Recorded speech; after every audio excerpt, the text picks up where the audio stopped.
Western medicine is hardware. This is software, the operating system. Most people think traditional Chinese medicine is just ancient mysticism, or worse, glorified magic tricks. And for decades, Western science agreed. They looked at the maps of energy lines and laughed. They analyzed the herbal soups and called them placebos. They saw it as a primitive tool set for a superstitious age. But what if we've been looking at it all wrong? Imagine your body as a high-performance computer. Western medicine is incredible at fixing the hardware. If a processor burns out, they replace it. If a cooling pipe bursts, they patch it. If a virus invades, they nuke it. It is structural, precise, and reactive. But traditional Chinese medicine, it doesn't care about the hardware. It barely even looks at the anatomy. It is trying to debug the software. It's looking at the flow of information. It's monitoring the system temperature. It's optimizing the background processes that keep you alive. And now, for the first time in history, we have the technology to bridge the gap. Artificial intelligence is finally allowing us to read the ancient code. And what it's finding isn't magic. It's the world's oldest and most complex biological algorithm. So how did ancient farmers write a medical code that supercomputers are just now verifying? And more importantly, how can you use this software update to upgrade your own health? The origin code, big data before computers.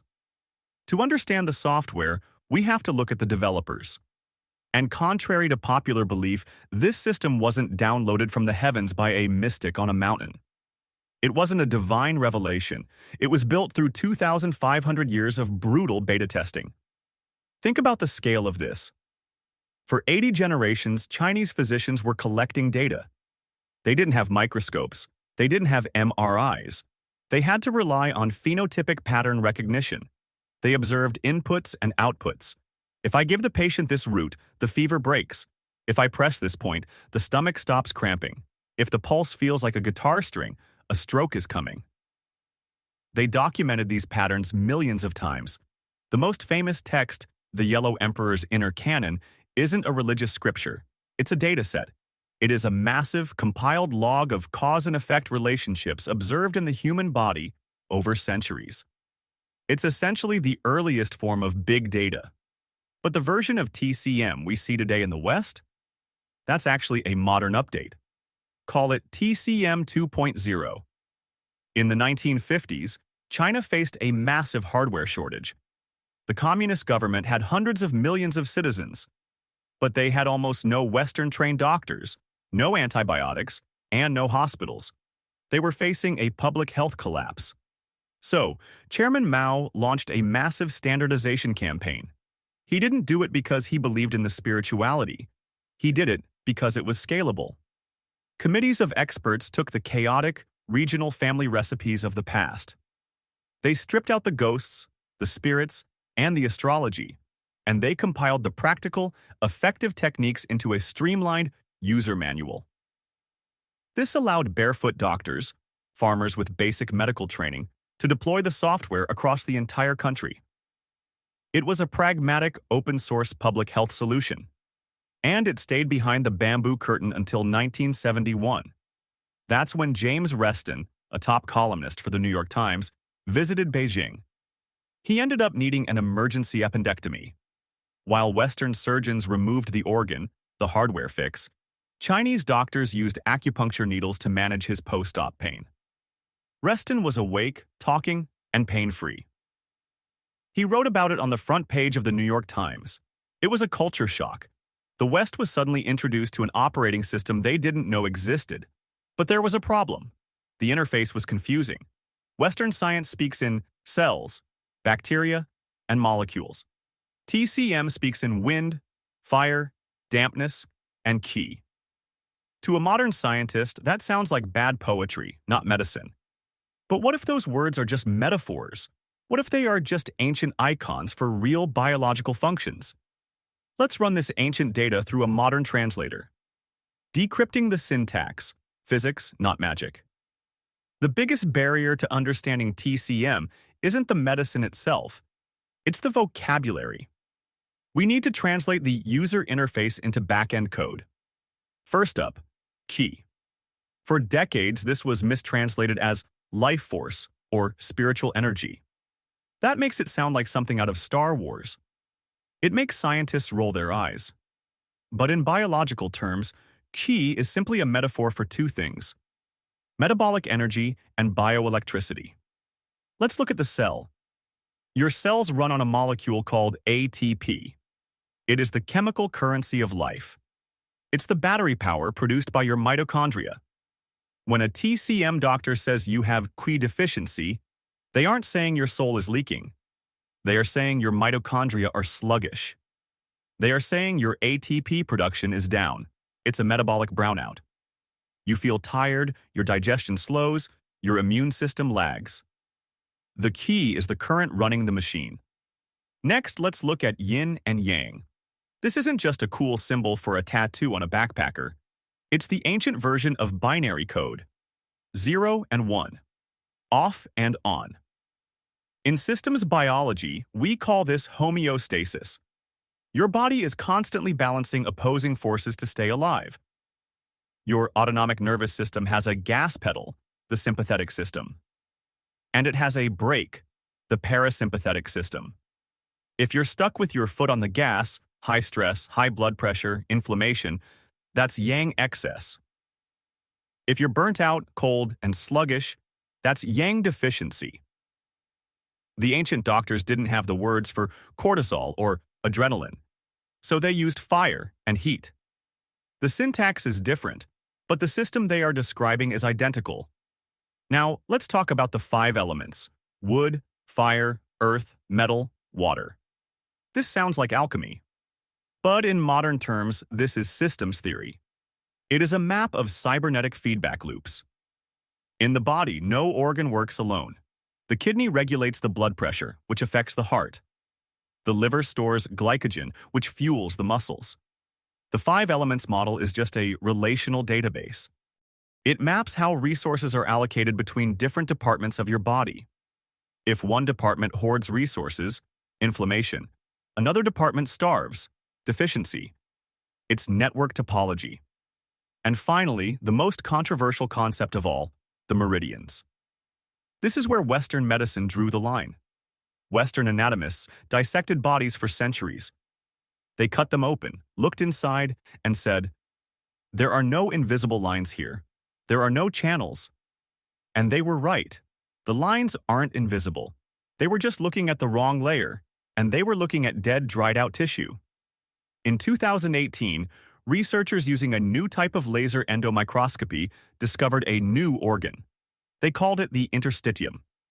It is a fluid-filled highway of connective tissue, fascia, that wraps around every organ and muscle in your body like a wetsuit. In traditional autopsies, this fluid dries up, so the structure collapses. It becomes invisible. But in a living body, it is a liquid network. It turns out this fascial network conducts electricity. It is piezoelectric. This means when you put mechanical pressure on it, like a needle, it generates an electrical charge. When a TCM practitioner inserts a needle, they aren't unblocking a magic river. They are hacking the body's fiber optic network. They are mechanically stimulating the fascia. This sends an electrical signal up the connective tissue to the brain. The brain receives the signal and releases adenosine, endorphins, and anti-inflammatory cytokines. It's a manual override for the nervous system. So the anatomy makes sense. The code is readable. But can we actually prove this algorithm works using modern data? The AI validation, network pharmacology. For thousands of years, the biggest weakness of this operating system was the user interface. It was subjective. A master physician could feel your pulse and tell you exactly what was wrong. But a student might just feel a pulse. It relied entirely on feeling the data. That's messy. Science hates messy. Science wants numbers. But artificial intelligence? AI thrives on messy. AI thrives on pattern recognition. It doesn't care about key or dampness. It cares about data points. So researchers fed thousands of images of tongues into a deep learning algorithm.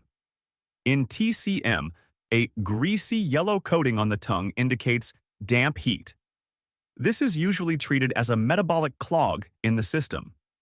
To a Western doctor, that sounds vague and unscientific, but the AI found a correlation. It identified that specific tongue pattern with 99% accuracy in patients with type 2 diabetes and gastritis. The damp heat wasn't a metaphor.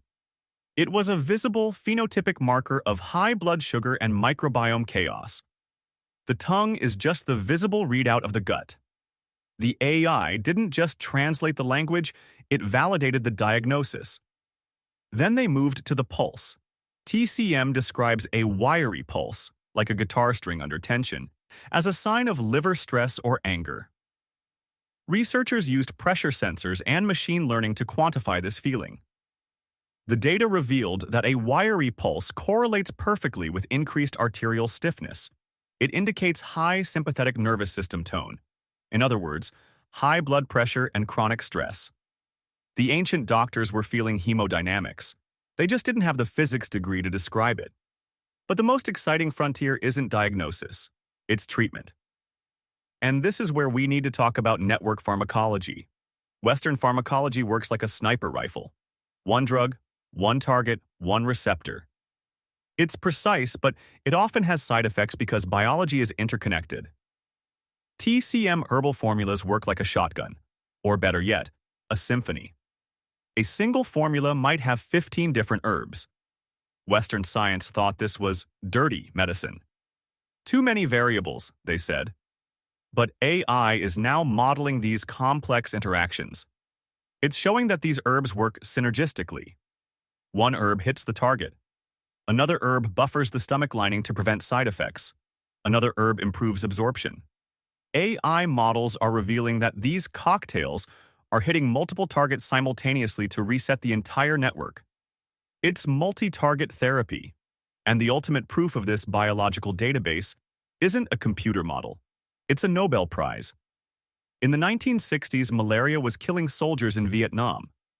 Western drugs like chloroquine had stopped working. The parasite had mutated. A researcher named Tu Youyou didn't start with a microscope. She started with a database query. She scanned over 2,000 ancient recipes looking for a cure for fever. She found a text from 340 AD, Jay Hong's Handbook of Prescriptions. It mentioned soaking sweet wormwood, qinghao, in cold water. Western science usually boiled herbs to extract the chemicals, but boiling destroyed the active ingredient in wormwood. Tu Youyou followed the ancient code's specific cold soak instruction. She isolated artemisinin. It worked. It saved millions of lives, and it won her the Nobel Prize in 2015. She didn't discover a new chemical. She just downloaded an archived file from the system. This proves the data is real, but it leaves us with one massive, uncomfortable question. If the ancient software works, and the modern hardware works, which system is actually better? The hybrid future. So, is it East versus West? Is it hardware versus software? No, that is a false dichotomy, because you don't just want a computer that doesn't break. You want one that runs fast. You want a system that doesn't just reboot after a crash, but prevents the crash from happening in the first place. Western medicine is brilliant at acute failure. If you have a heart attack, you need a surgeon. If you get hit by a bus, you need the ER. You need the hardware replaced immediately. Don't use herbs for a burst appendix. But traditional Chinese medicine excels at chronic management. It excels at detecting the subtle glitches, the fatigue, the bloating, the brain fog, the anxiety. These are the warning lights on the dashboard before the engine smokes. Western medicine often says, your labs are normal, you're fine. TCM says, your pattern is off, let's fix it. It's preventative maintenance for your biological operating system. We are entering the age of hybrid medicine, where we use the precision of Western diagnostics and the holistic algorithms of the East, where AI helps us decode the ancient signals and validate the modern cures. And that is exactly what we do here on Sip and Chi. We explore the intersection of ancient wisdom, modern science, and the future of health. Because the most advanced technology in the world isn't in a microchip, it's already inside you. You just need to learn how to read the code.